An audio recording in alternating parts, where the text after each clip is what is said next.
आदाब नाजरीन, Z news की ख़बर में आपका खैर मक़दम है। बैरिस्टर असदुद्दीन अवैसी ने कहा कि मुसलमान अब कांग्रेस के साथ वफ़ादारी की कीमत जान लेंगे। बैरिस्टर अवैसी ने मज़ीद कहा कि ग़ुलाम नबी आज़ाद ने मुझ पर बिल्कुल इसी तरह का इल्ज़ाम लगाया था। आज उन पर भी यही इल्ज़ाम ख़ुद उनकी पार्टी ने लगाया है। अब ये बात साबित हो गई कि जनाधारू क़ियादत की मुखालिफत करने वाले को भी बी टीम का नाम दिया जाएगा। ये ख़यालात सदर मजलिस बैरिस्टर असदुद्दीन अवैसी रुकन पार्लियामेंट ने मीडिया से बात करते हुए किया। आइए देखते हैं तफसीली रिपोर्ट। तो फिर गुलाम नबी आज़ाद साहब पर जिस तरह से कुछ हमला किया गया, आपका क्या कहना है सर? देखिए, किसी पार्टी के अंदरूनी मामलात में मुझे शौक नहीं है कि उनके पार्टी में किसी पार्टी में कुछ होता है तो उनके इंटरनल मैटर्स पर कुछ तबसरा करूं, कमेंट करूं। मगर जब गुलाम नबी आज़ाद साहब जो पिछले 45 साल से कांग्रेस पार्टी से वाबस्ता हैं, वो हर बार जब कभी हैदराबाद आते तो मुझ पर और मेरी पार्टी पर इल्ज़ाम लगाते कि आप बीजेपी का साथ दे रहे हैं, बीजेपी की बी टीम है। आज उन्हीं के पार्टी के राहुल गांधी ने उन पर यह कहा है कि आपने लेटर पर साइन करके, लेटर लिखकर आपने बीजेपी का साथ दिया।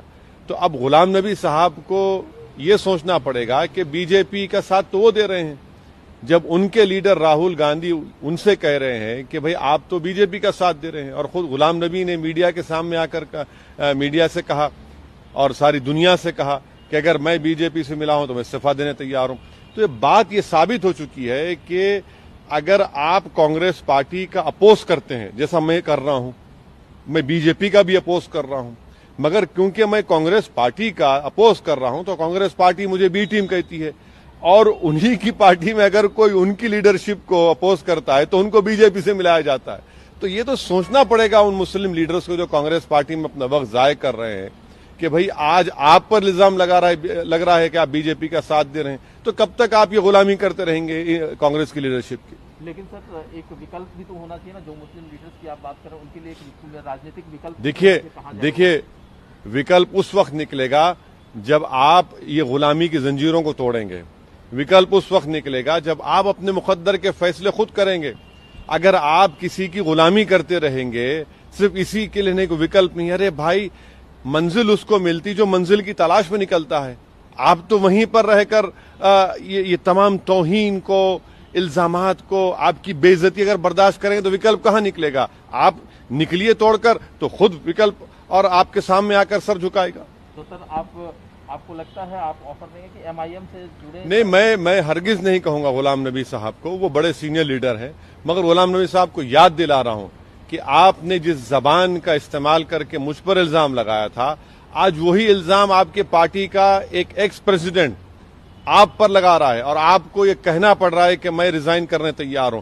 तो उनको सोचना पड़ेगा, उनके कॉन्शियस, उनके जो अगर इनर कॉन्शियस है तो उनको सोचना पड़ेगा, उनको इंट्रोस्पेक्ट करना पड़ेगा कि इतने साल के बाद आज उन पर इल्जाम लग रहा है। तो गुलाम नबी साहब, कल मुझ पर और कांग्रेस पार्टी हम पर उंगलियां ना उठाएं। पहले कांग्रेस पार्टी खुद अपने पार्टी में झांक कर देख ले कौन बीजेपी का साथ दे रहा है। सर, एक आखिरी सवाल है सर। तरह से मेन जो मुख्य विपक्षी दल है संसद में, उनमें इस तरह की अंदरूनी कला और जो सीनियर लीडर्स हैं उन पर जो है इस तरह के इल्जामात लग रहे हैं, तो क्या आपको नहीं लगता कि जो अपोजिशन की आवाज है जो पहले से ही कमजोर है वो और कमजोर हो जाएगी? नहीं, कांग्रेस की वजह से तो मोदी 2 बार प्रधानमंत्री बने हैं ना, तो कांग्रेस की वजह से बने हैं। अगर वो लोग सही काम करते तो मोदी 2014 में क्यों जीतते? अगर वो अपोजिशन का सही रोल निभाते तो 2019 में उनकी 50 सीटें क्यों आती, और इतने उनके एमएलए क्यों बीजेपी में भाग रहे हैं? तो इनकी कमजोरी है, इनकी गलती है, जिसका रास फायदा बीजेपी को मिल रहा है। नरेंद्र मोदी की सबसे बड़ी ताकत तो कांग्रेस पार्टी बनी हुई है और